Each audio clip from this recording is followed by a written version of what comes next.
Man, I gotta ride this thing.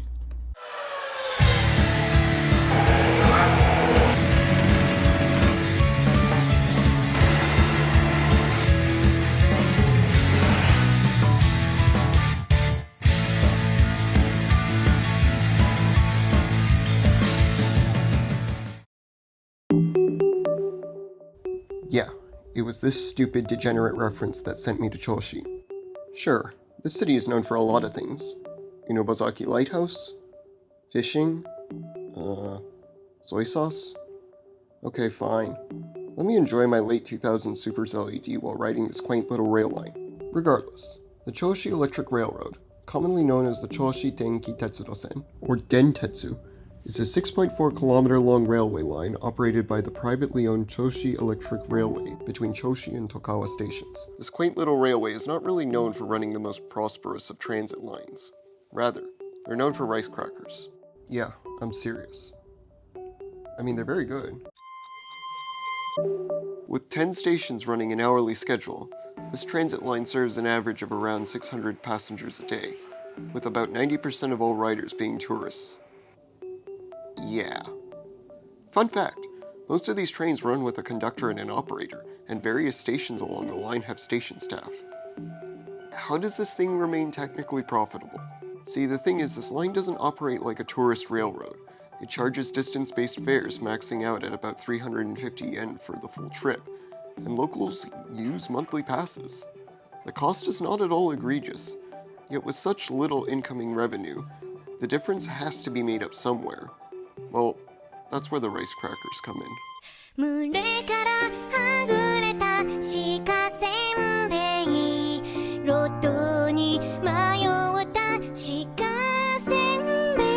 No, not that kind of senbei. The company ventured into selling nure senbei, a local version of the rice cracker that is known for being moist and savory, which is complemented by Hishio Choshi Yamachu soy sauce. They really went all in on being local, and the strategy of luring tourists in with senbei seemingly has worked. Being a few hours outside of Tokyo, Choshi is a decently popular hot spring and seaside town for residents looking for a day trip or weekend getaway. Rail fans also appreciate the train line's unique history and allure. Speaking of which, the line was first constructed from Choshi Station to Inogo in 1913.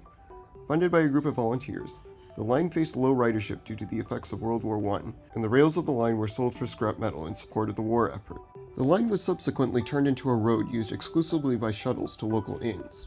Eventually, in 1923, the line was rebuilt and extended to its terminus at Tokawa to support a fishing port.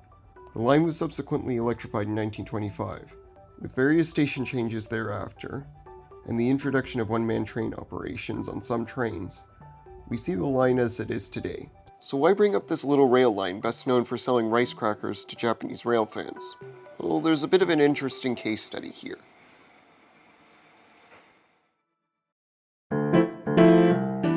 The US has a rather strange track record, see what I did there? When it comes to transportation infrastructure, especially when it comes to rail transportation. As hard as it may be to believe, the US was the first to pioneer many new technologies within this realm, from railroad suburbanization acts, to the inventions about the cable and streetcar, to the reimagination of subways into high-speed rapid transit. America is no stranger to trains. However, urbanists are also quick to point out that the US has been at the forefront of railroad destruction throughout its Great Depression and its post-war history. We all know the stories of the downfall of America's great streetcar networks, the destruction of its interurbans, and Moses' raping of cities with freeways, the latter of which stunted rail innovation in the United States for generations. For those who may not know this story, Alexandra from the channel Big Mood Energy has done an excellent historical telling of transit innovations in the post-war era. I'll leave a link to these videos in the description below. However, despite the US's lack of imagination, other countries from around the world were finding ways to innovate beyond the older models of running city rail transit. But let's not get ahead of ourselves. What does this dinky little rail line have to do with American policy failures? Well, as hard as it may be to believe, the Choshi Dentetsu is, by all accounts, an interurban, one very similar to one of America's bygone era. While it doesn't share many characteristics of, say, the South Shore Line, Its rolling stock consists of what are effectively high-floor light rail vehicles. It has a low top speed of 40 kilometers an hour, has narrow stop spacing, both of which are indicative of light rapid transit. Its infrastructure is, at times, roadside, and in more unconventional rights-of-way. And the service effectively connects the relatively major city Choshi with the port towns of Inubozaki and Tokawa. To put it more bluntly, the Dentetsu is pretty much a perfect representation of what the typical interurban looked like in the United States prior to the modernizations of the late 20th century, what is effectively a time capsule outside of America. Now, despite my loaded descriptions of the line, let's take a bit of a critical look at its operations.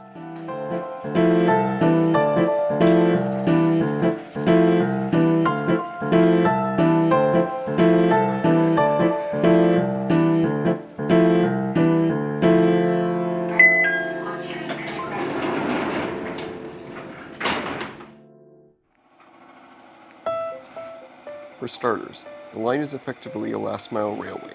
The mainline JR services end at Choshi Station, leaving communities east and south of the main city underserved. The Dentetsu effectively serves as a connecting service for the mainline JR service, and the timetable reflects this. In spite of its short length, the Dentetsu actually serves quite a useful purpose here, reducing travel times for the vast majority of its day-to-day users. The issue itself isn't necessarily with the Dentetsu's model of service. Rather, it's the environment it operates in. Choshi City is no stranger to Japan's depopulation challenges, and the Dentetsu's ridership history makes this pretty clear. Back in 1976, the line served an average of 2,200 commuters a day, and actively carried thousands of tons of cargo. For a line this short, that's nothing to balk at. There are American light rail systems today that would beg for that kind of ridership. Pittsburgh. While noble, the actual operations logistics are, dare I say, embarrassing. The payroll for the railway is far too large. Running trains this small with conductors and station staff is overkill. There's also no level of innovation here.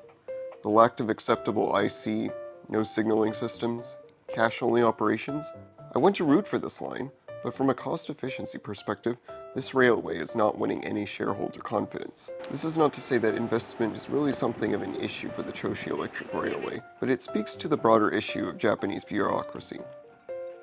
Don't worry, we'll address that elephant in the room.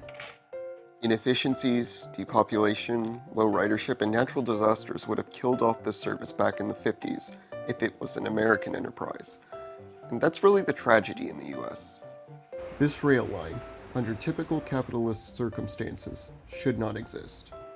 There were many interurbans with far better business cases, coherent route structures, ridership, and efficient practices that all failed in North America, yet the Senbei train survives.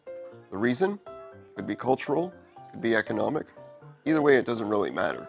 And we in the US threw away these quaint little systems. Wait, that's a good thing.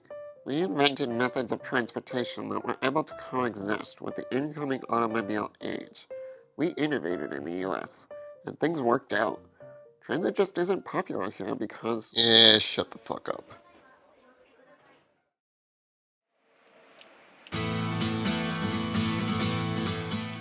We're not done here. In fact, we're just beginning. Yeah, the Dentetsu is a case study in what we lost. But other systems in Japan and across the world exist with innovations, with progress, and have ridership to back up their results. Sure, we lost systems like these, but a system like the Dentetsu is an excellent starting point for what could become an incredible rail network. In the next video, we'll look at another Japanese interurban system that has seen far more success in sustaining ridership.